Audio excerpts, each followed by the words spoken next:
4, 3, 2, 1. And we're live, Mr. Roth. As live will ever possibly get on the Intergrid International. Good to see you, man. You really do look great. You look healthy. You look vibrant.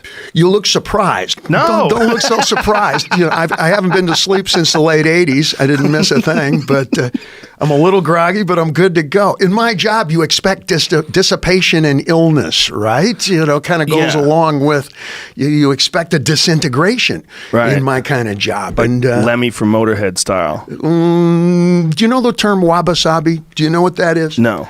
Wabi-sabi is a Japanese term that succinctly put means that which is perfect because it's a little fucked up. Ah, right. Your favorite jeans, very Wabi-sabi. Yeah, it's like a patina on an old car. The guitar player in the Rolling Stones, very Wabi-sabi. Yes, he's very Wabi-sabi. Yeah, and in New York City, for example, the old that starts to fall apart right next to the new, that's part of the beauty there. Your favorite leather jacket is that, and you expect that to increase, but I don't know. I'm not really an athlete. I don't really train. I'm kind of a singer who always traded his celebrity to, hey, show me how you do that. And how many times should I lift this? And what happens if I fall off of this going this fast?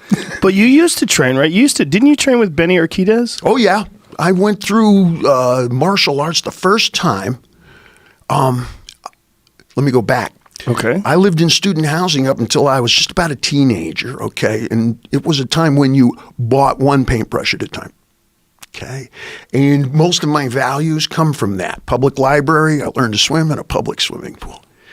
And my dad finished medical school, okay? I wasn't planned. In the 50s, that happened a lot, okay?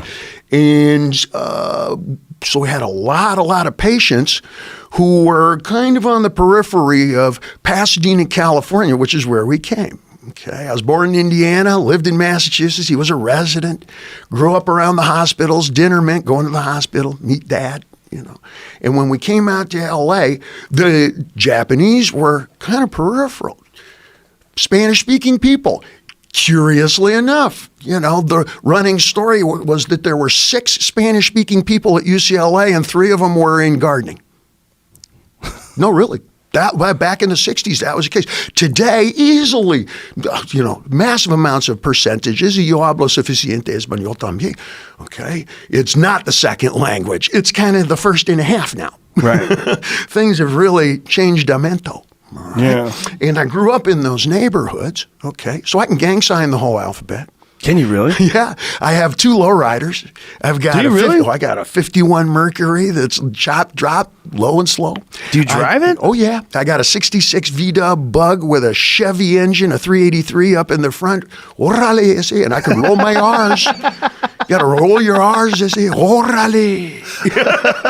What do you drive those things? No, we drive them all around. It's Southern California, of course, is different. Right. Now, a lot of you are listening in with 5 layers and going, hey, I'm not driving anywhere for the next 3 days according to the weather map, But here, for example, it's T-shirt weather. So, the great outdoors means, how's that sound over the headphones? Good. Sounds like an engine. Yep. Yeah. But I always trade. The first time we were just playing with a sword there. And that's not a samurai sword. That's like calling a 9mm a police gun. Yeah, it kind of is because but that's a katana. Right. And we were playing with that a little bit. First time somebody handed me those, we were at the Buddhist temple in Pasadena. You bet I remember, 1965. And there was a demonstration of the Japanese culture, thank you. And a fella came out and demonstrated Aito and, the sword arts and stuff. And then he said, I'm going to take somebody from the audience. And my dad pushed me.